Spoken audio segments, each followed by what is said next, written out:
Porque a cliente ela vai comprar de você o seu sucesso. Mas como vender sucesso antes de você ter?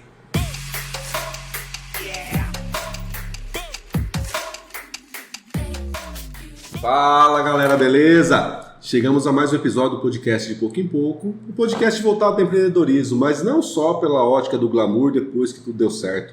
Aqui a gente gosta de falar sobre toda a trajetória, todos os perrengues e também aquilo que compôs toda a trajetória e todo o caminho do nosso amigo empresário.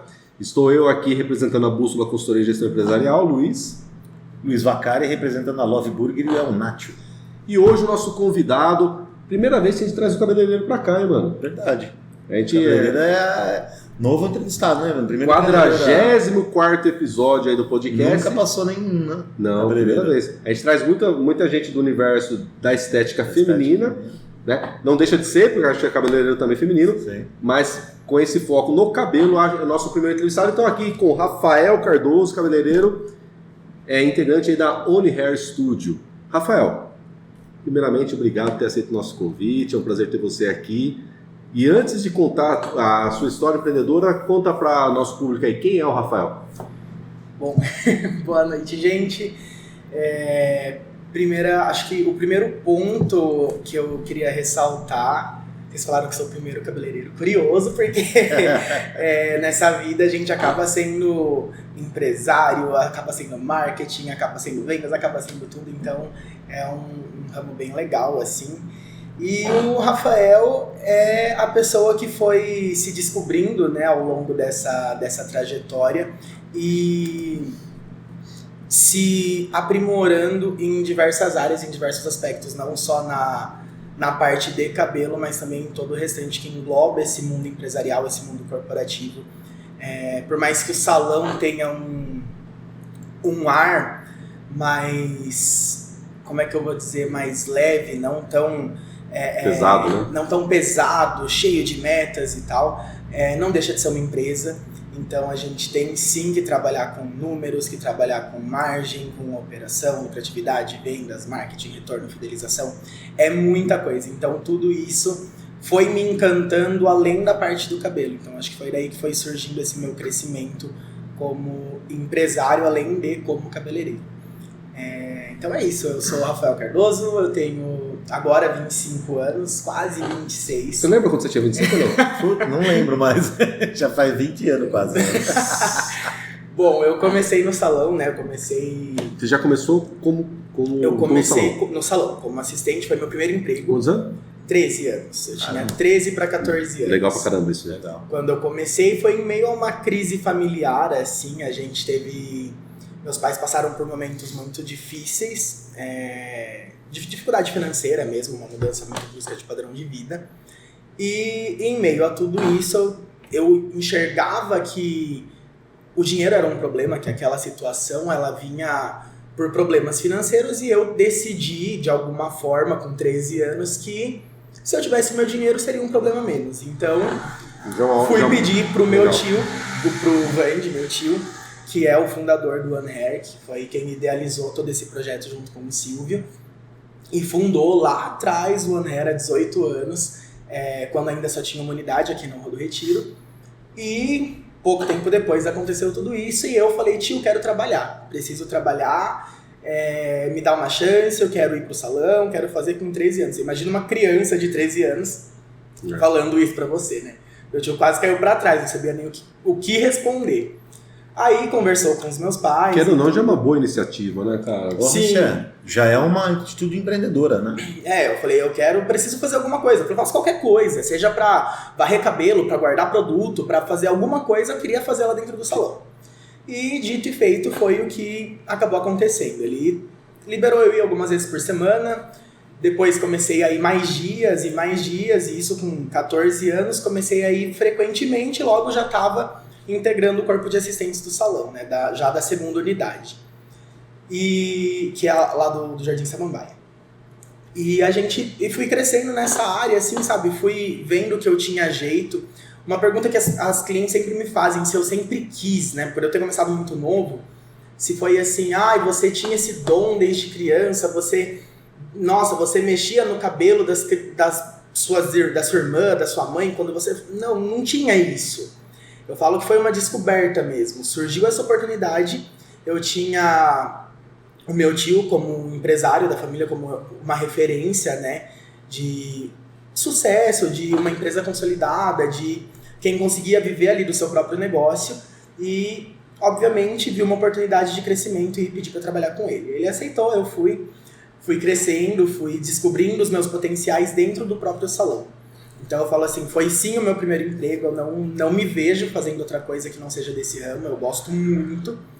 E com o passar dos anos eu fui vendo quanto eu me desempenhava relativamente bem em relação até aos meus próprios colegas de trabalho. Às vezes o que alguns demoravam meses e meses para conseguir desenvolver, eu percebia que para mim era mais natural, fluía mais fácil. Você tinha esse dom? Eu tinha esse dom. Foi onde eu descobri que eu tinha esse dom. Não foi assim, eu já sabia. Não. Eu descobri que eu tinha esse dom, descobri que eu sabia fazer. Descobri também o quanto eu era um bom comunicador, o quanto eu fui me conhecendo enquanto comunicador. Foi onde eu descobri minha facilidade de vendas. Eu falei isso recentemente para uma reunião de equipe que a gente teve, que eu estava falando para os meninos, para a equipe de assistentes, sobre essa minha época, minha trajetória como assistente. Que quando eu era assistente, o meu foco principal ele não era somente vender o serviço, realizar o serviço pela comissão do serviço que a gente ganhava como assistente, ganha hoje, enfim. Eu sempre focava principalmente em como vender algum produto para cliente final. Porque agregava mais a nossa comissão, mais no valor e acabava que a cliente... Aumentava ticket, aumentava rendimento. Exato, e a cliente tinha aquele produto e com aquilo ela lembrava de você com mais frequência. Tipo, nossa, meu cabelo tá ficando muito bom com aquele produto X que você me vendeu. Então isso pra mim sempre foi um foco. E naturalmente até hoje, sempre que eu vou treinar a equipe, treinar os meninos mais novos, a gente sempre treina dando esse norte. Então isso foi até uma pauta de uma reunião recente.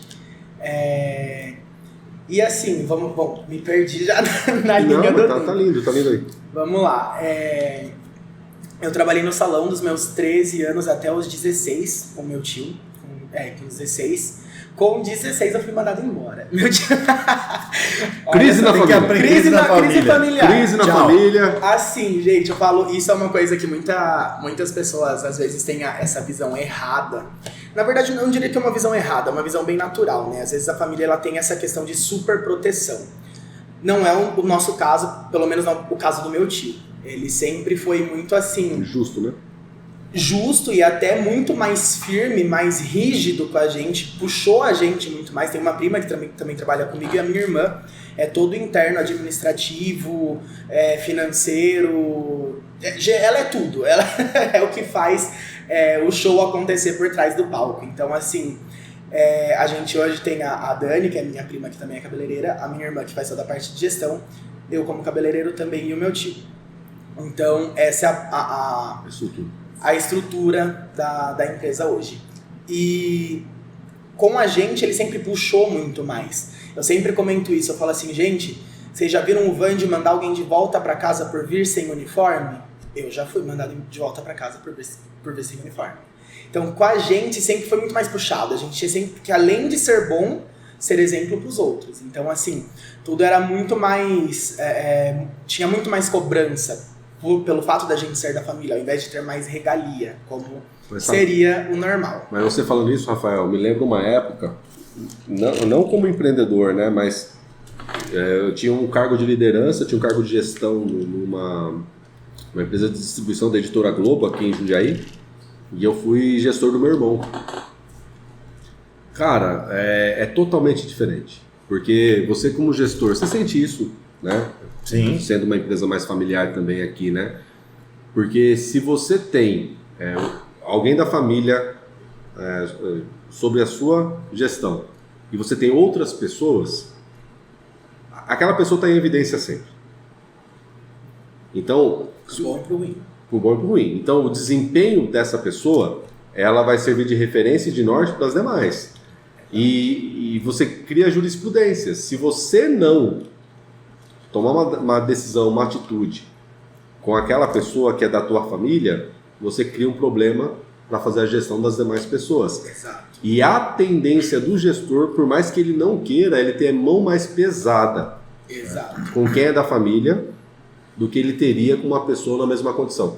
Exato. E isso acontecia muito. Tanto que nessa fase dos 16 anos, a gente é adolescente, é mais rebelde. Eu sempre tive uma personalidade muito forte. Então, eu acredito que nessa fase isso ficou ainda mais evidente.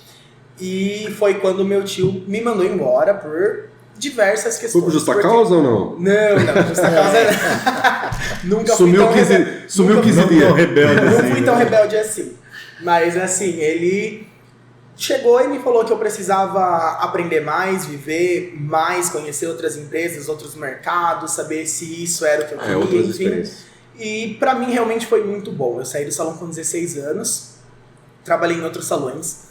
Fiquei um bom tempo trabalhando de freelancer, no qual eu fazia, como a gente vai muito para academia, em cursos, a gente sempre vai, Academia Keune, Academia L'Oréal, Academia da Vela, Academia Sebastian, a gente faz um networking muito bom. Você fica especialista nisso também, né? Exato, e nesse ponto de networking foi onde eu comecei a trabalhar de free para alguns salões, inclusive salões maiores, salões de São Paulo, salões de Campinas, enfim. E nesse networking dentro de curso, você conhecia um cara, sei lá, do estúdio W e o cara precisa de um auxiliar para cobrir ele no domingo.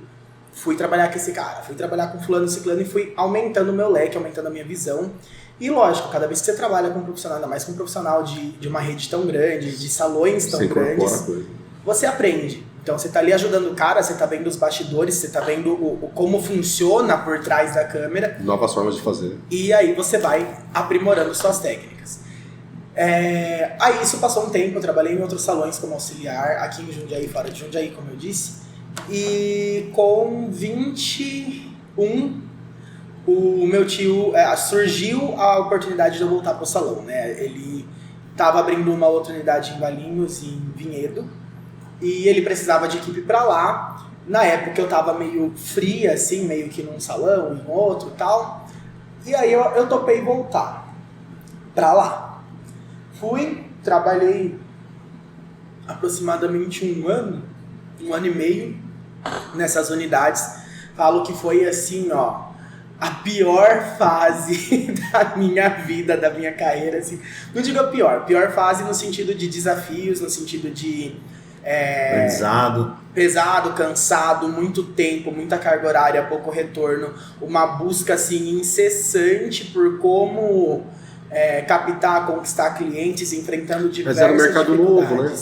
Um mercado novo, numa cidade nova, onde a gente não aqui, era... querendo ou não, tinha uma estrutura, tinha um nome, tinha conhecimento, né? E querendo ou não, foi onde eu fui aprendendo mecanismos do que dava certo, do que não dava certo, no ponto de gestão, no ponto de execução de procedimentos, foi onde eu fui mesmo me descobrindo profissionalmente, nessa parte de profissional. Apesar de já estar atuando com agenda formada há mais de um ano nesse período, né? Eu comecei com 17, 18 eu já tinha uma agenda para seguir, com 20 eu já estava atuando há uns 2 anos aí como profissional, e com 21 eu estava já na unidade de Vinhedo. E lá a gente enfrentou diversas dificuldades, o espaço era menor, era bem complexo. Essa unidade ela não perdurou muito, né? Meu tio achou melhor encerrar porque não estava tendo... Descontinuou, não estava tendo o resultado esperado. E graças a Deus eu voltei para Jundiaí. Aí quando eu voltei para Jundiaí a gente montou um salão menor, um espaço como se fosse um modelo express das unidades maiores, porém um pouco mais enxuto, era aqui no The One, no térreo do The One. E foi muito legal, foi onde eu comecei a crescer mais profissionalmente, a fazer mais o meu nome, voltando para Jundiaí, oficialmente. E aí muitas pessoas me procuravam, pessoas que eu já conhecia. Eu tive muitas amigas, né, de época de escola e tudo, que iam fazer cabelo comigo, que me ajudaram na minha divulgação. E foi nesse momento, ali na parte ali no The One, que eu comecei a entender um pouco sobre marketing, a pensar sobre marketing, a estudar mais marketing e desenvolvimento pessoal, caminhando simultaneamente, porque eu comecei a enxergar diversos pontos que eu tinha como dificuldade em gestão de equipe e de marketing mesmo. Porque eu falava, se ninguém souber que eu tô aqui, ninguém vai vir até aqui. Então eu pensava, porra, como que eu vou me vender? Como que eu vou fazer isso acontecer? E eu acho que um ponto que é um desafio muito grande, principal, acho que para qualquer negócio se aplica, mas principalmente para o cabeleireiro. Ninguém compra alguém que é um fracassado, entendeu? Ninguém compra um fracassado. Ninguém compra uma vítima. A pessoa pode dizer, ai, que dó, não sei o que, mas não. Então, ela não compra, ela pode até ajudar. Ela pode até ajudar, exato. Pode até ajudar, uma pessoa pode até ajudar, mas ela não compra, ela não cria aquela sensação de espelhamento, aquela conexão com uma pessoa que não tem sucesso. Eu acho que foi aí onde eu comecei a entender aonde virar o mecanismo na chave do marketing. Porque a cliente ela vai comprar de você o seu sucesso. Mas como vender sucesso antes de você ter? Entendeu? Esse era o ponto. Foi aí que eu comecei a pensar, porra, a pessoa ela não vai me comprar como um puta profissional se eu não me posicionar como um puta profissional. Sim. Como eu vou me posicionar como um puta profissional essa é a questão. Sem ter um puto no bolso? Era tipo, essa era a questão. Mas sabe, Rafael, que tem uma máxima. Nós dois somos da... marketing, né? Publicidade. Então, nossa formação é essa, né? E se tem uma coisa que é fato, é que antes de alguém comprar de você, tem que comprar você. Exato. Sim. Sabe? Se a pessoa não comprar você, se não comprar as tuas ideias, se não comprar a sua postura, a sua forma de interagir com as coisas, se você não comprar o que você está fazendo, o que você está vendendo, as coisas não rolam, né? Sim. Então é o primeiro puta desafio, porque vai do autoconhecimento, vai de você ter uma puta confiança no seu trabalho, uma puta confiança no que você tem para entregar, para que as coisas comecem a acontecer. Sim. Então, assim, aí nessa parte foi onde eu comecei a estudar um pouco mais sobre marketing, porque eu precisava entender como alavancar o meu negócio e isso em contrapartida de trabalho. Ali no DU a gente tinha um espaço muito limitado em relação à operação. Como eu disse, o salão era menor, a gente tinha poucas bancadas, então eu não conseguia dar escala. Naquelas salas do térreo ali? Isso. É meu escritório ali. Ah, Só é? que é no 17º. No 17º. Era ali, bom, logo ao lado da recepção tinha o café e do lado do café era o salão. E ali a gente tinha pouco espaço, então a gente não conseguia dar muita escala, um orçamento um pouco mais enxuto. O aluguel ali também era bem alto no térreo, e então a gente tinha uma margem meio curta para contratar equipe, Sim. assistentes e tal, e também não tinha como eu colocar, por exemplo, 10 assistentes, porque eu não tinha espaço para colocar tudo isso de gente. Então, trabalhando ali por mais ou menos 1 ano e meio, 2, foi o tempo que 2 anos, se eu não me engano, que a gente ficou ali, eu vendo todo aquele cenário, toda aquela situação, isso em 2019, eu cheguei para ter mais uma conversa com o meu tio, que eu já tinha tido algumas nesse mesmo sentido, e falei, cara, acho que a gente tá errando. Como assim a gente tá errando? A gente tá errando, o salão ele não vai ter uma lucratividade alta como a dos outros, o custo que a gente tem é muito alto, a acessibilidade do ponto fica um pouco, é mais difícil. Eu falei assim, em Jundiaí as pessoas não pagam estacionamento, é uma coisa muito... Quero ou não, ali é caro. O estacionamento é extremamente caro, de difícil acesso. Imagina pra cliente que vai fazer unha. Na rua é complicado. Pé e mão é R$75, você paga mais 15 de estacionamento. E ali na rua é complicado. Na rua não tem. Então, assim, um ponto que já tinha alguns problemas, e o principal, a gente não tinha como escalonar. Então, assim, eu não tinha como passar de atender 10 clientes por dia para 25. Não tinha como, não tem espaço físico. Então também não tinha como eu contratar mais assistentes, treinar mais gente para aumentar. Estava limitado, na verdade, né? Estava limitado o valor. Às vezes você já estava dando o máximo da operação, só que esse máximo não era suficiente. Esse máximo não era, exato. Aí eu sugeri que a gente encerrasse, estava tendo dois profissionais, se eu não me engano, estavam se desligando da unidade principal, por motivos de, vou para outro lugar, ou para outro estado. Rotatividade comum. Rotatividade comum, eu falei, vai liberar espaço na unidade. Eu acho interessante a gente descontinuar e, em vez de dividir faturamento, que era o que estava acontecendo, dividindo o faturamento principal para pagar aluguel e custo fixo, que é CLT de recepção, estoque, esse tipo de coisa, eu falei assim, acho mais interessante centralizar os principais faturamentos. foi onde a gente fez isso com o The One e com a outra unidade que a gente tinha na Mário Borim, voltando ela pro Retiro. E aí a gente ficou de novo com as 2 unidades principais. Foi a melhor coisa que a gente fez, porque logo em seguida entrou a pandemia. Isso que eu ia perguntar. E no meio da pandemia seria impossível operar no The One. Sim. Bom, não é novidade pra ninguém, todo mundo trabalhou na pandemia, a gente também trabalhou de porta fechada. Em diversos... Agora pode falar. Agora, gente, sofremos denúncia, foi vigilância no salão. Todo mundo trabalhou. Foi tudo que vocês puderem imaginar. Gente, ó, a vida, eu acho que é importante fazer uma pausa aqui no que o Rafa tá falando, porque assim, ó, cara, o empreendedor tem muita dor, cara. Por quê? Tem que pagar as contas, e não é querer ser conivente com nada, mas, cara, é outras pessoas que dependem daquele salário também. Exato, então, não é só a gente que movimenta a somatória dos pequenos empresários, dos médios empresários, é que movimenta toda a economia aí, né? Exato. E se todo mundo tivesse parado na pandemia, eu não sei como estava esse país, não. Na verdade, não teve bolsa empresário, né? Teve bolsa teve diversos teve tipos. uma ajuda, né? Para pagar o salário do funcionário, aí o funcionário basicamente recebia ali metade do patrão, metade do governo. E o patrão? Nada. O patrão não recebia ninguém. Mas o patrão é rico. E outro ponto também, né, que nem no nosso caso, é o que eu até comentei com uma cliente que me questionou pelos atendimentos, né? Ela meio que me deu um sermão por eu estar atendendo. E eu falei, cara, é muito cômodo pra mim, né? Eu poderia ficar em casa. Eu falei assim, realmente, eu tenho outras fontes de renda além do salão.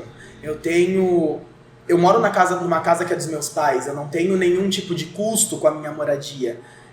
O meu carro é quitado, eu não tenho um custo que vai me falar, nossa, vou passar fome porque eu não tô trabalhando. Eu falei, só que se as minhas clientes não forem até o salão, a minha manicure não tem a mesma segurança que eu. O meu auxiliar não tem a mesma segurança que eu. Exatamente isso. Eu falei assim, então ao invés de você me apontar como egoísta por eu estar atendendo, abrindo para atender durante o período de pandemia, pense em todas as pessoas que dependem dessa operação. O jardineiro do salão não tem a mesma estrutura que eu. Nem que você, que no caso dessa pessoa específica era funcionária pública. Eu falei, então é muito fácil você que é do funcionarismo público sentar em casa com o seu salário integral na conta e falar pra mim que eu sou egoísta porque eu tô abrindo, que eu sou egoísta porque eu tô atendendo. Cara, e o piscineiro, o jardineiro, a manicure, o auxiliar, a recepcionista, enfim, a recepcionista ainda CLT tinha esses benefícios, mas e o restante da galera? Entendeu? Então... Foram tempos sombrios, cara, que eu acho que... Lógico, a gente não tá descobriu defendendo. Muitas pessoas, a gente não tá defendendo, né? Mas a gente não tá defendendo, por exemplo... É que foi se instaurado um pânico na cabeça das pessoas, as pessoas estavam achando que ia morrer todo mundo. Não, mas eu tô falando assim, eu não tô falando de defender, por exemplo, aglomerados, que de repente a pessoa ia lá fazer aquela festa porta fechadinha ali... Não é isso, isso era uma responsabilidade. O que a gente sempre defendeu foi que, com responsabilidade pode trabalhar. Veja aqui, o restaurante nosso aqui também sofreu, porque a gente não teve época que a gente podia colocar ninguém. Nem delivery, por exemplo, foi proibido até da pessoa retirar. Então, e aí você pegava, tinha a festa do Palmeiras, que eu lembro que teve uma festa do Palmeiras, a avenida cheia de gente, todo mundo enchendo a cara. O título do Palmeiras, né? Quando o Palmeiras ganhou o título e tal, eu fui ver, e a gente sem poder trabalhar. Sim. Isso foi a realidade de muitos. Agora, vamos diminuir, mas vamos manter, né? Vamos colocar ali, álcool gel aqui, todas as coisinhas certas. O que foi feito foi muito drástico e quebrou muita gente. Verdade. Muita gente. E aí foi meio nesse ponto da pandemia que surgiram também outras ideias que funcionam até hoje, a gente colocou em prática. Quando entrou esse ponto da pandemia principal, eu quase surtei. Aí quando eu parei, assim, depois de um mês mais ou menos, parei pra pensar, falei, cara, o que a gente vai fazer? Né, assim, os 15 dias passou, beleza, mas aí 15 virou mais 15. Aí falei, boleto chegando, coisa fase pra amarela, fazer, fase laranja, fase vermelha. Falei, vamos criar uma campanha, a gente começa a vender, vamos criar uma queima de estoque, a gente tinha mais de R$100 mil de estoque parado. De produtos. Falei, vamos criar uma campanha surreal de venda, a gente foca no marketing, no online, vende para as clientes. Aí eu tive a ideia de bolar um delivery, ou de retire, né, no salão, um drive-thru, para cliente passar e retirar. A gente tinha muitas clientes que retocam os cabelos brancos, né, e é um serviço mensal. E aí eu dei a ideia que cada profissional pegasse a sua lista de clientes que executam esse procedimento mensalmente e oferecessem para elas um kit para elas mesmas executarem o procedimento em casa. Um kit já com a dose da formulação, porque, por exemplo, você vai comprar na internet, você nunca vai comprar a mistura exata que a gente faz. Então você nunca vai ter esse resultado. Você vai comprar vários produtos. Ou você vai ter que comprar, um monte de coisa para misturar um tantinho assim. Então, aí eu dei a ideia da gente desenvolver a cor personalizada e a cliente retirar no salão ou o profissional levar até a casa dela. Isso pelo valor convencional que ela já pagava no salão. Então, a gente montou esses kits e durante a pandemia a gente vendeu muito esses kits. Foi o que não deixou nem o profissional, nem o salão desamparado. Entre outras estratégias, a Keone também teve um modelo de auxiliar os salões.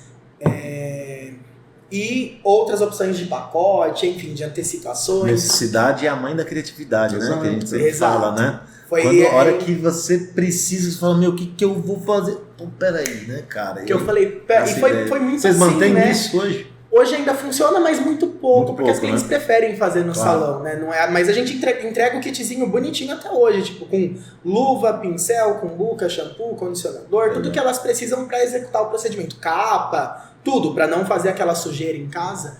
Então existe ainda essa opção.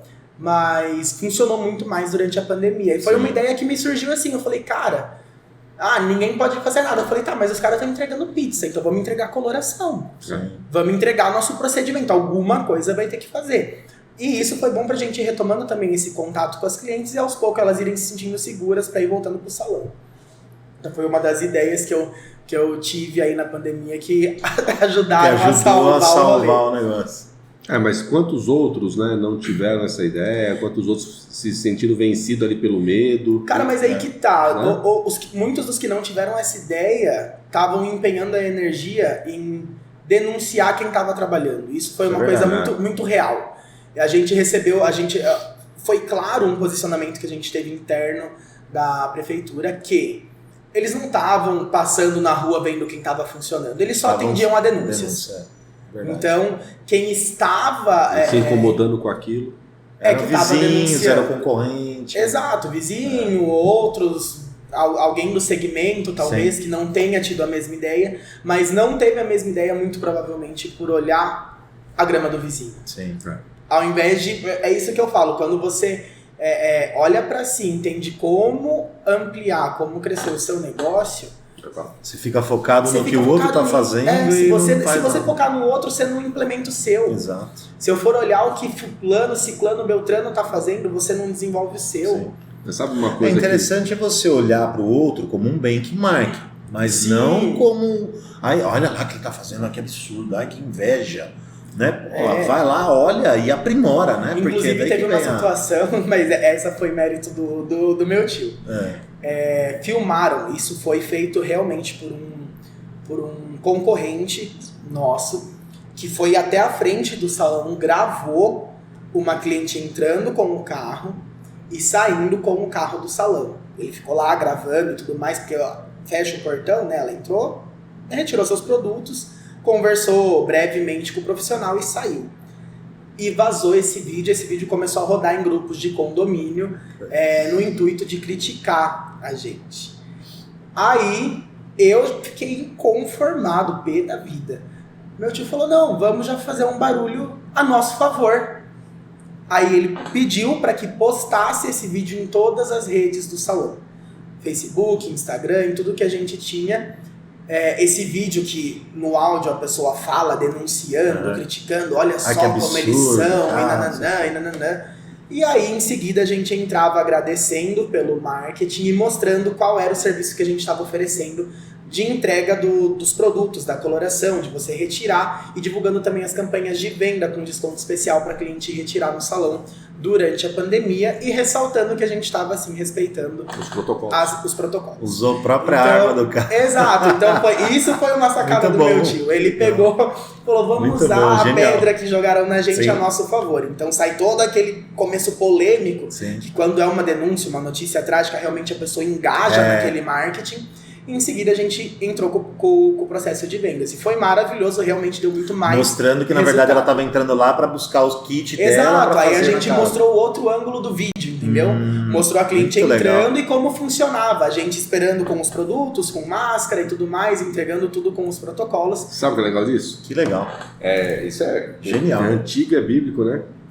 Mas quando fala assim, viu? Falem bem ou falem mal, mas falem de mim. Falem de mim. Mas é justamente isso. Não importa o que a outra pessoa está falando. É lógico que a gente pensa que tomara que seja pelo bem, né? Mas você está falando de você, está trazendo uma evidência. Exato. Está te colocando. Virou notícia, você está em evidência. E aí vai de como você transforma aquilo, né? Como você conduz aquilo, né? Se vocês ficam quietos, aquela coisa assim, fica quieto. Ia pegar aí mal. E aí? Não, quem cala consente. Né? E quando... Fizeram mesmo, né? Fizeram mesmo, a empresa não se pronunciou. Não, eu acho que uma empresa não tem que se... No marketing, quantas vezes você vê, você já passou por isso aqui, né? Um cliente vai lá e ele vai lá e fala mal de um processo seu, fala mal de um lanche seu, ele te deu a chance de você mostrar o que é exatamente. Entendeu? E a gente não pode se importar muito com isso. E outra coisa, né, que você está falando aí, Rafael, pensa o seguinte, concorrência está aí, né? Sim. Cada um lutando pelo teu pão, cada um usando as suas armas. Mas uma coisa que eu penso, uma coisa que eu tenho para o negócio, que eu nunca estou pensando em ser melhor do que ninguém. Eu não estou pensando em ser melhor do que o outro. Estou pensando em ser melhor do que o ontem.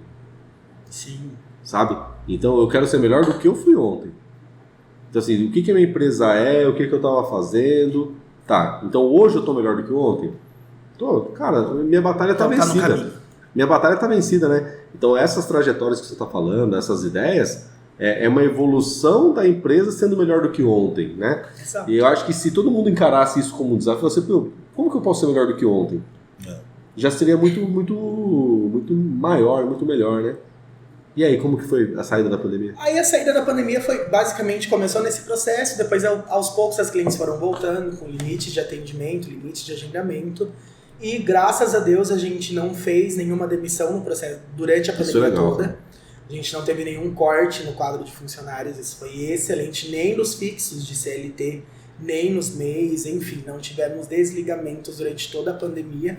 A gente conseguiu manter todo o nosso estrutural gigante dos 2 salões, 68 funcionários, né, colaboradores, tudo isso. Eles continuaram todos com a gente. Então isso foi assim um marco assim, muito grande. O faturamento de 2020 foi muito significativo, foi muito bom, por ser um ano de pandemia no qual a gente praticamente foi impedido de trabalhar. E para mim, profissionalmente, foi um dos anos que eu diria que eu cresci em diversos aspectos. Foi onde meu marketing começou a trazer todo o resultado. E olhando essa trajetória, assim, né, eu tenho uma frase que eu gosto muito, que é de uma influencer que eu sigo, que ela fala: o mundo é dos fazedores. E é a maior realidade. Quando você para e se dispõe a fazer algo, cara, você vai realizar. Se você tiver o feeling correto, for assertivo na sua estratégia, você vai ter aquele desempenho. E como cabeleireiro, eu acho que um ponto que as pessoas elas se perdem muito, talvez não só como cabeleireiro, tá? Eu falo sempre como cabeleireiro porque eu trago muito pro meu mundo. Claro. Mas eu acho que em todos os setores você consegue aplicar isso. Você muitas vezes sacrifica um cliente pela comanda do dia. O que isso quer dizer? No começo, lá em Vinhedo, ou quando eu cheguei no The One, naquele começo, naquele processo onde eu tinha ainda poucos clientes, onde eu tava vendendo almoço para comer na janta, tava literalmente pagando para trabalhar no começo, era muito difícil você ser coerente com a sua política com a sua política profissional. De qualidade. Então, por exemplo, chegavam casos em que eu olhava e falava: não dá pra fazer. E lógico que lá no fundo batia aquela coisa de, porra, não dá pra fazer, mas eu só tenho essa mesh hoje. Se eu não fizer, vai meu dia já era, tipo, eu paguei pra trabalhar. E aí entra aquele ponto de você ser fiel ao que você acredita. Você não se vender. Porque se eu tivesse me vendido, hoje eu não teria a credibilidade que eu tenho. Então, em muitos momentos eu recusei, disse não, falei, olha, nesse momento não dá. E não dá pra fazer, e não fiz, recusei mesmo a cliente de executar aquele procedimento naquele momento. E teve casos da cliente ir fazer em outro lugar, se arrepender, ver que o que eu falei que aconteceria aconteceu, e meses depois voltar de uma maneira muito mais tipo, não, agora eu vou fazer o que você tá falando porque eu já vi que deu ruim. E também teve casos da cliente simplesmente não voltar, teve casos da cliente me ouvir fazer um protocolo de tratamento. Então assim, mas no começo, hoje, isso é muito natural. Hoje eu não diria indiferente, mas hoje tem um impacto para mim muito menos significativo do que já teve anteriormente. Mas se eu tivesse me vendido pela comanda do dia, ou tentado de uma maneira negligente vender um serviço que naquele momento não era o melhor para o meu cliente, talvez hoje eu não teria a credibilidade que eu tenho. Hoje, a maioria das clientes que passa comigo, o que eu falar para ela fazer, ela vai fazer. Elas me conhecem, elas sabem que eu sou uma pessoa ética, transparente, que eu não vendo serviços e nem produtos desnecessários.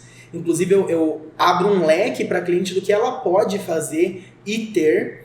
E peço para que elas escolham, selecionem, ajudo elas até, por exemplo, no home care. Você não tem que sair do salão e levar R$ 1.500 de produto. Você pode levar, vai ser bom pro seu cabelo. Mas, se você falar, não, Rafa, eu quero escolher algo que seja, tipo, indispensável. Eu falo, olha, nesse momento o mais necessário é isso. Daqui a pouco você pode levar isso. Você vê como você sente no seu retorno, você me fala como tá sendo o seu dia a dia. Ponto.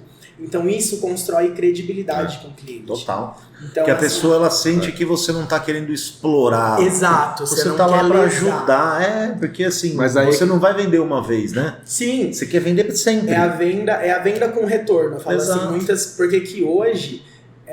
o esforço que eu tenho para, por exemplo, lotar minha agenda, para fazer minha agenda, enfim, para ter a minha operação funcionando é muito menor do que já foi. Porque lá atrás eu me esforcei muito por isso. Então, cada vez mais, eu sempre falo isso para os profissionais, eu falo, dezembro, novembro e dezembro, ele é o resultado do que você plantou o ano inteiro. Ele é o resultado daquela cliente que você atendeu segunda-feira. Ele é o resultado daquela cliente que você atendeu depois das 18. Ele é o resultado daquela cliente que você entrou uma hora mais cedo para atender. Aí, não adianta chegar em dezembro, ver o cara que ganhou R$80 mil e falar, eu ganhei 5.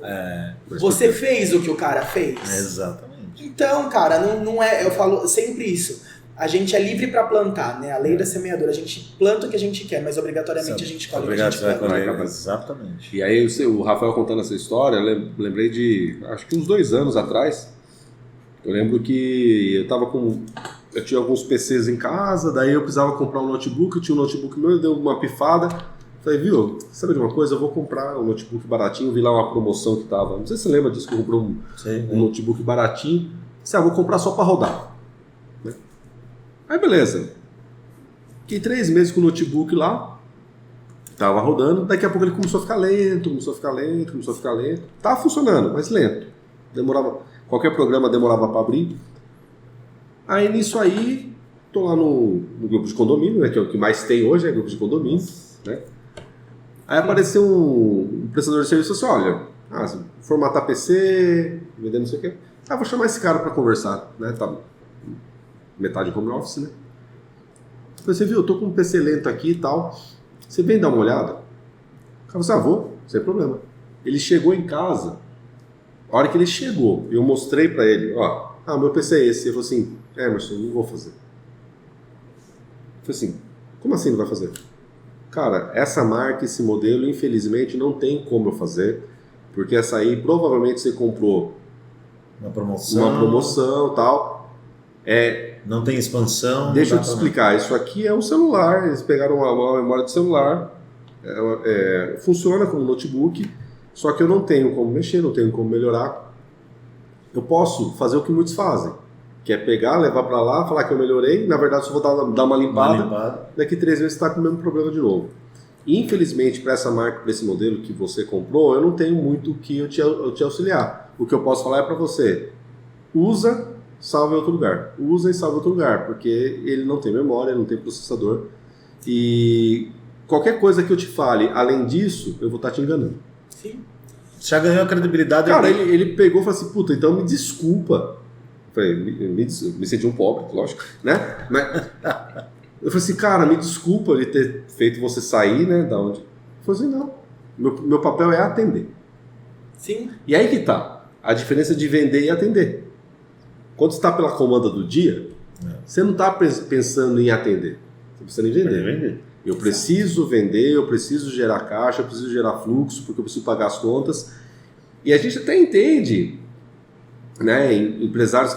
Só que daí tem um exemplo negativo, né? Tem um açougue, não vou falar qual, lógico, não é a intenção disso, mas que, pô, aquela coisa, vai lá, desliga a geladeira à noite, desliga o freezer à noite, aí você chega para comprar, cara, você vai perdendo qualidade, até o momento que você está vendendo uma carne que tá podre, é uma carne que passou. Burra, né? É uma economia burra.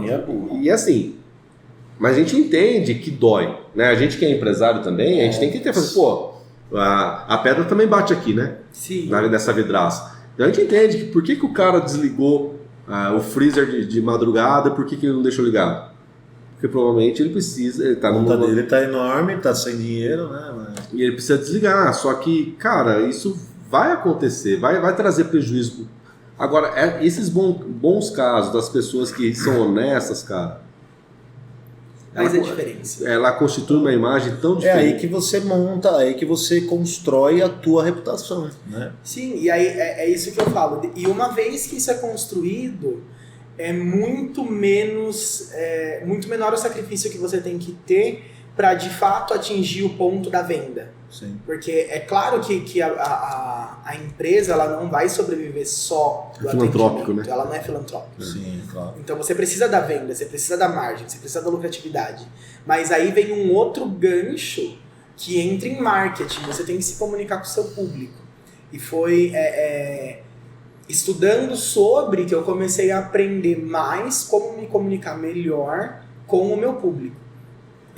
E de diversas formas, né? Eu sempre falo, outro dia eu falei isso numa reunião com a equipe, com todo mundo. Eu falei assim, com quem vocês se comunicam? Porque eles estavam falando das questões de marketing e tudo mais.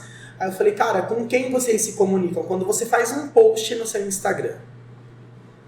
Todo mundo, não, são seguidores. Eu falei, não, vou perguntar de novo. Eu falei, pra quem você está fazendo o seu post? Aí eu citei como exemplo, falei assim, quando eu vou escrever, seja um story, seja feed, seja uma sequência de stories focada na conversão para um agendamento, seja o que for, eu sempre me comunico com a imagem da minha cliente na cabeça. A persona. Então é exatamente assim, eu tô pensando em fulana, ciclana, beltrana nesse perfil de pessoas. Nossa, nunca tinha pensado, eu falei, porra, tem que pensar. Eu falei, tem que pensar. Porque senão você faz uma comunicação para você mesmo. Exato. E principalmente, isso é um ponto que é onde eu falo, tudo volta para a chave de autoconhecimento. Se você não tem esse autoconhecimento, o seu ego ele te conduz para você postar uma indireta, postar uma música, postar não sei o que pro ex, postar... E você acaba abrindo mão do seu tempo e da sua visualização, né, da sua visibilidade nas redes sociais, em prol de uma coisa totalmente voltada para o seu ego e não para o seu resultado. Comercial. Mas uma coisa que aconteceu bastante foi, por exemplo, a gente viveu isso no ano passado em relação à política. Eleições. Porque as pessoas, pelo ego delas, elas começavam, na própria página das empresas, elas começavam a comprar umas brigas tão bobas, só que ferindo... Eu tenho um ponto que eu acho que é uma dualidade. Portanto, que eu fiquei muito receoso em relação a postar minha opinião política na minha rede social. Por bastante tempo. Pensei, posto, não posto. E avaliando o contexto geral, e lógico, toda a polêmica que isso se tornou, eu decidi sim postar, sim colocar minha visão política, não só por ser o que eu acredito, por ser o que eu defendo, porque eu acredito que, assim, antes mesmo da gente ser profissional, da gente ser empresário, da gente ser uma pessoa que trabalha com vendas, com marketing, com tudo isso, a gente ainda é um ser humano. Ainda sou o Rafa, que é o filho da minha mãe, o tio dos meus sobrinhos, o irmão dos meus irmãos e assim por diante. Então, em prol disso, e isso também te conecta com a cliente. Te conecta com o seu público final. Eu só acho que tem um ponto aí, Rafael, que é importante, porque assim, eu acho que todo mundo, como CPF, ele acha que tem todo o direito de expor, né? Ó, acredito nisso, penso nisso, isso aqui eu defendo, isso aqui eu não defendo. E a grande questão não está no que você acredita, mas na forma que você aceita o outro pensar diferente. Exato. E aí, esse é o ponto. Esse é o ponto. Entendeu? Então, o problema não é você falar assim, gosto mais do verde, não gosto menos do azul. Gosto do verde por causa disso, o verde me traz isso e é isso que eu acredito. Quem é azul, respeito, mas eu gosto do verde. Sim.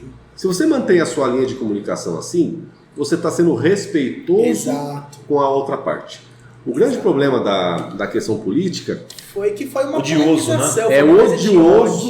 É o odioso para o outro lado. E assim, mas por um certo ponto eu não achei, eu assim, lógico, sofri algumas críticas quando eu me posicionei, mas também de uma maneira muito sucinta. A minha mensagem foi muito superficial, defendendo os principais pontos, né, da minha visão política de direita. E acabou sendo que... o que eu comecei a perceber? Que como uma grande maioria no meio homossexual tinha uma visão política de esquerda e era militante da esquerda... Você estava meio que nadando contra a maré. Eu estava meio que nadando contra a maré, mas as minhas clientes tinham até medo de abordar qualquer assunto. E era um assunto em alta, que a pessoa chega e ela quer falar, ela quer conversar, ela quer se abrir... Mas muitas tinham receio de falar comigo ou de abordar algum assunto por medo da minha opinião ser diferente.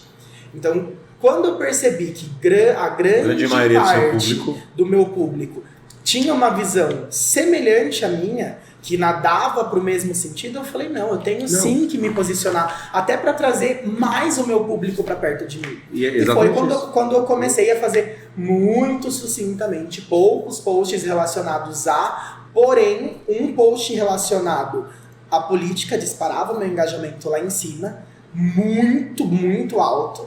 Em seguida eu entrava com outros posts comerciais. Então, ser intencional vende. Eu falo que a gente tem que... Eu gostaria de tirar o peso negativo da palavra de uma pessoa ser oportunista. Oportunista, o que é um oportunista? É uma pessoa que ela enxerga oportunidades e sabe como aproveitar elas. Isso é ser oportunista.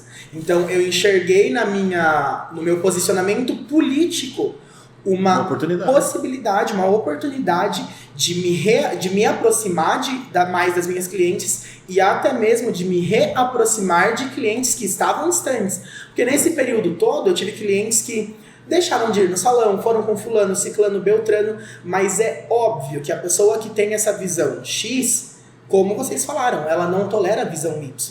Então, isso é uma pena, né? Isso é uma coisa triste. Exato. Né? Mas, triste ou não... É uma oportunidade. Eu tô abrindo um sorriso aqui, porque o Rafael falando, eu lembrei assim, cara, tem certas coisas que traz engajamento, né? Exato. Então assim, a gente sabe, né? A gente da área de marketing sabe, cachorrinho traz engajamento. Cachorrinho não, pet, né? Pet traz engajamento. Vídeo cacetada traz engajamento. O pastelão. Né? Você ri de si mesmo, você traz engajamento. A política. Uma fofoca traz engajamento. Política. De repente você pegar o que está em alta. Eu lembrei da velhinha. Gosta de fofoca? Fofoca. Gente, uma fofoca. Esses dias atrás eu fechei um contrato, fechei um cliente sem querer, publicando coisas de criança. Eu sou papai fresco, né? Acabei de ter filho agora, né? Aí eu publiquei uma foto lá eu trabalhando e a menina dormindo do lado, né? Não sei se você viu essa foto. Coloquei lá assim, enquanto o papai trabalha, a filha, né? Eu vi isso. Viu, Emerson? Precisando falar com você. Então não sei o quê. Comecei a fazer negócio a partir... Mas por quê? Pum.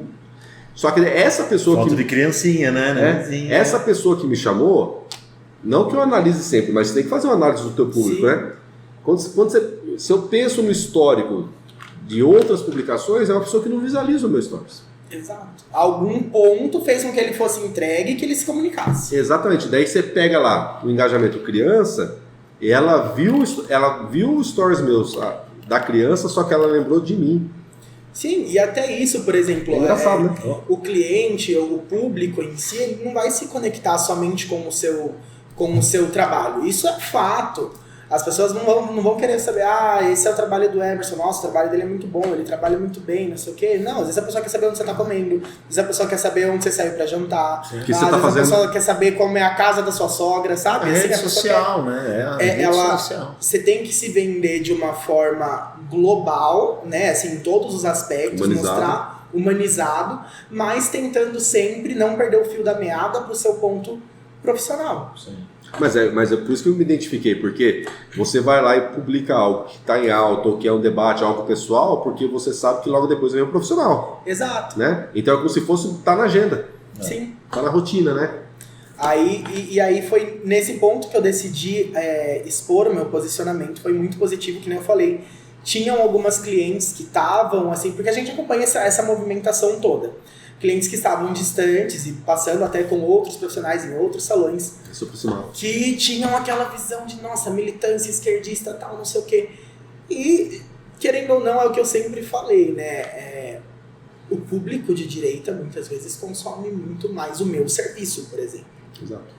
Então, foi um gancho que me trouxe diversas clientes inativas de volta, o meu posicionamento político, que já iniciou, deu um start na interação delas comigo novamente, e que me trouxe novas clientes que terminaram de contextualizar a visão do Rafa que elas ainda não tinham, que era um ponto de interrogação. Tipo, nossa, o Tinha Rafa... medo de abordar o assunto com você. Nossa, será que o Rafa é de esquerda, ele vai ficar... Nossa, né? será que... Não. E aí eu abri a porta que faltava para elas se tornarem mais próximas. Sim. Então, foi ótimo. Foi um risco, podia ser um tiro no pé, como Sim. podia não. E não foi muito bom. Então, assim, aproveitei depois ao longo dos meses, até as eleições, mais posts como esse, mais estratégias como essa. Legal. Sempre com o foco de quê? Sobe engajamento, volta para venda. Sobe engajamento, volta para venda. E foi muito produtivo. Só que as pessoas, elas não têm... o que eu sempre converso com a equipe. A gente tem as mesmas 24 horas no dia. Certo.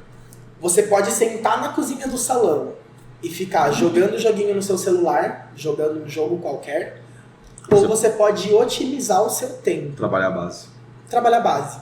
Trabalhar a sua base de seguidores, trabalhar a sua base... Por exemplo, eu não tenho tempo de fazer um pós-venda.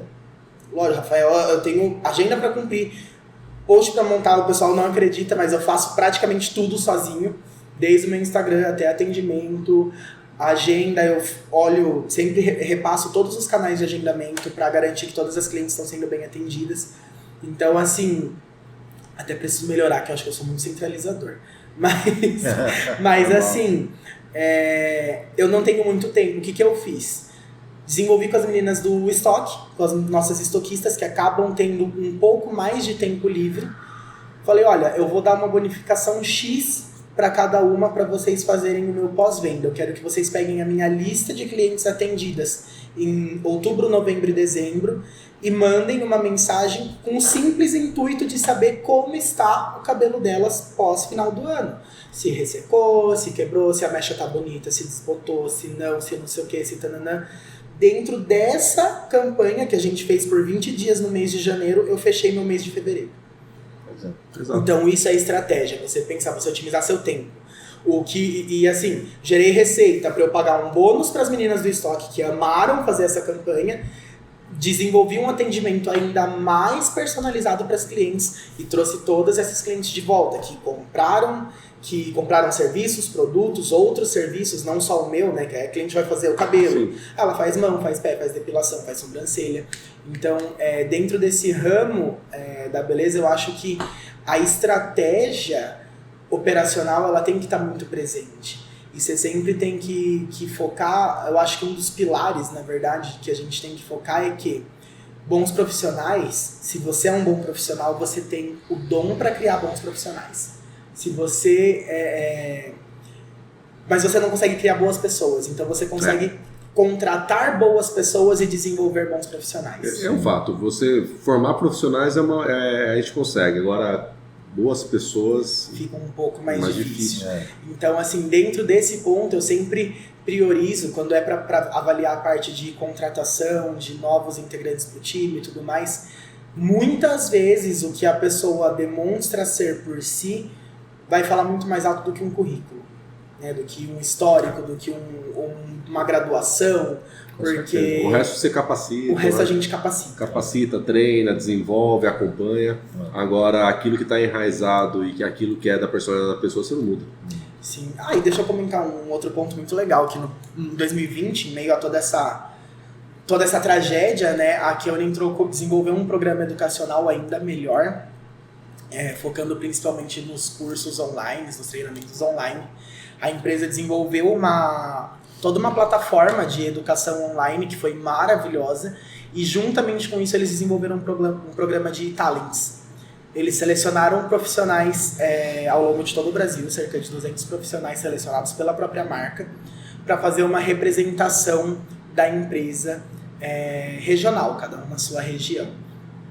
Então são poucos profissionais, né? Um título bem legal. Eu fui convidado para ser talent da empresa, fiquei muito feliz em entrar para esse programa, e dentro disso a gente teve todo um desenvolvimento especializado de educação dentro da marca, com cosmetologia, tricologia, terapia capilar, enfim, a gente foi se desenvolvendo mais enquanto profissionais, enquanto a gente tinha todo aquele tempo disponível por conta da pandemia, tudo online, e obviamente quando a gente retornou, a gente estava com todo o gás e tudo muito preparado, tudo na ponta da língua, para voltar muito melhor e realmente deslanchar. Então o programa Talent ajudou muito nesse processo de retomada, o que é benéfico para o salão, é benéfico para o profissional e obviamente é benéfico para a Keone, para a empresa que idealizou, porque eles vendem muito mais. Eu sozinho como profissional na minha operação, eu compro 10 mil reais de Keone por mês. Só eu. Imagina o Brasil inteiro. Imagina todos os outros talents, e obviamente por eu ser talent dentro do salão, obviamente a equipe toda caminha meio que falando a mesma linguagem. Sim. Então ainda tem todo o restante da equipe trabalhando no mesmo sentido. Então foi assim uma sacada que vem naquele ponto que a gente falou anteriormente. Dentro de de um problema, de uma situação ruim, surgem oportunidades. Então eu achei muito interessante, enquanto todas as outras marcas tiveram a postura de que a gente precisa receber os boletos em aberto, a gente precisa, sabe, assim, não conseguimos liberar pedido, e, sabe, assim, tiveram uma postura bem irredutíveis. A Keone, ela praticamente, assim, ela foi de todas, não assim, falando claramente, de todas as marcas de cosméticos que existem hoje, a Keone foi a única que abriu uma negociação, assim, inacreditável. Jogou boleto para mais de não sei quantos meses, assim, sabe? De 6 meses para frente, e negocia e paga X e joga para frente sem juros. Foram, assim, muito maleáveis. Então eles foram muito parceiro das empresas. E isso nada mais foi do que uma semente, porque quando a gente retomou, quem foi seu parceiro quando você precisou? Exatamente. Entendeu? Então quem é o nosso foco de operação hoje? Aqui. Entendeu? Em relação às outras empresas. E assim, além deles serem muito mais parceiros em relação a viabilizar os pagamentos, eles ainda desenvolveram todo esse estrutural para treinar, profissionalizar as equipes que estavam paradas. Então todo mundo teve toda essa assistência educacional durante todo esse processo de pandemia. Então foi maravilhoso. Eu ainda faço parte do projeto. Inclusive ontem foi o pré-lançamento da reformulação da coloração. E no ano passado a empresa fez 100 anos, né? Eu fui para Amsterdã para participar desse evento. Foi uma celebração mesmo dos 100 anos de empresa, e tiveram alguns lançamentos de coleções e de novos produtos lá também. E o filho do fundador, a Keone, curiosamente, também é uma empresa familiar, O fundador já faleceu, o filho dele ainda é vivo e a terceira geração, o neto do fundador, hoje é o CEO da empresa. Mas o velhinho lá de 90 e tantos anos falou uma frase que eu peguei pra mim, que o foco da Keone nunca foi em ser a melhor marca do mundo, a que mais vende, a que mais fatura, a que mais não sei o quê, que é onde todas as outras se perdem, que volta naquele ponto que a gente conversou no começo. O foco da Keone sempre foi valor de longo prazo e em ser o melhor pro mundo. Porque para você ser o melhor do mundo é um caminho muito solitário. Só uma pessoa vai ser o melhor do mundo. Todos os outros que tiverem esse objetivo, eles vão se frustrar. E a partir do momento que uma pessoa desenvolver uma vírgula melhor que você, ela vai ser melhor que você e você perdeu esse ponto. E o foco da Keone é ser o melhor pro mundo.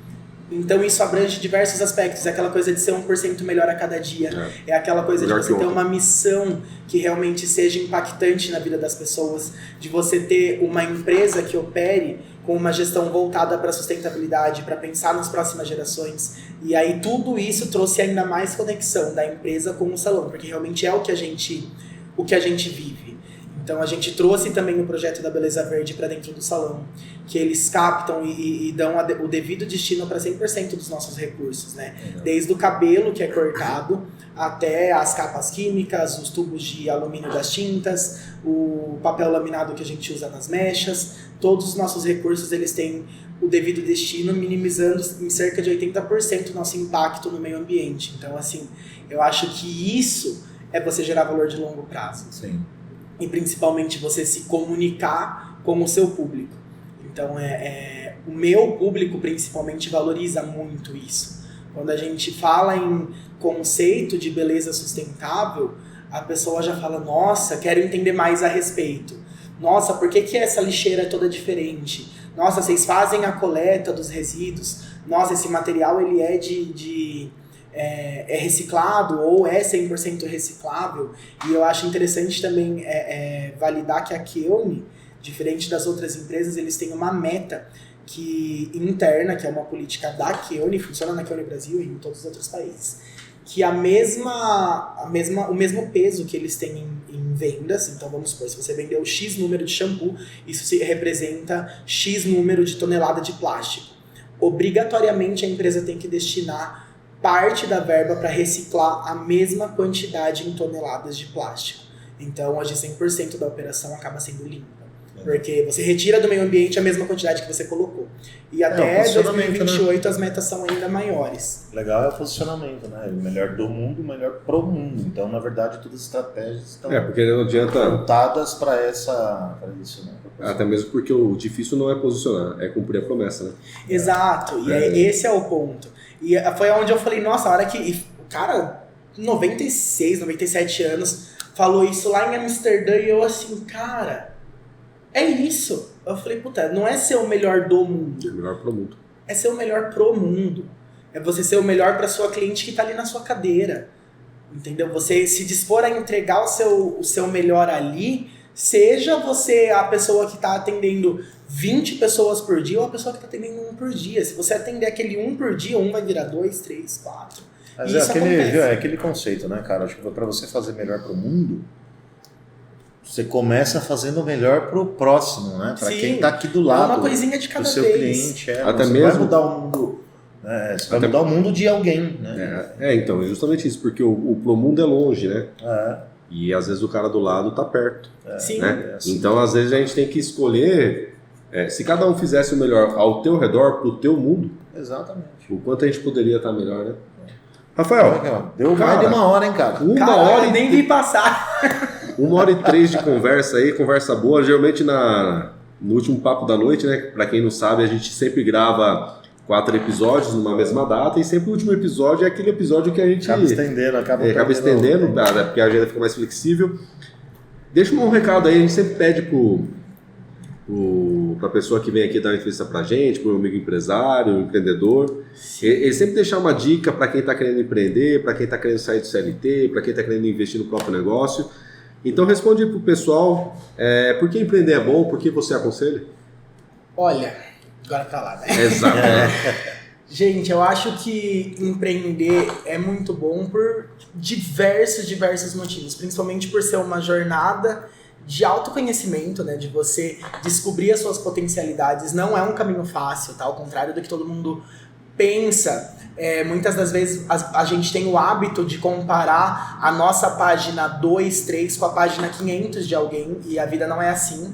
Então, saiba que empreendendo ou sendo CLT, você vai enfrentar diversos desafios, porém são desafios diferentes com recompensas diferentes. Então, se você tem essa vontade, tem esse desejo, mas faz com esse conceito que a gente citou.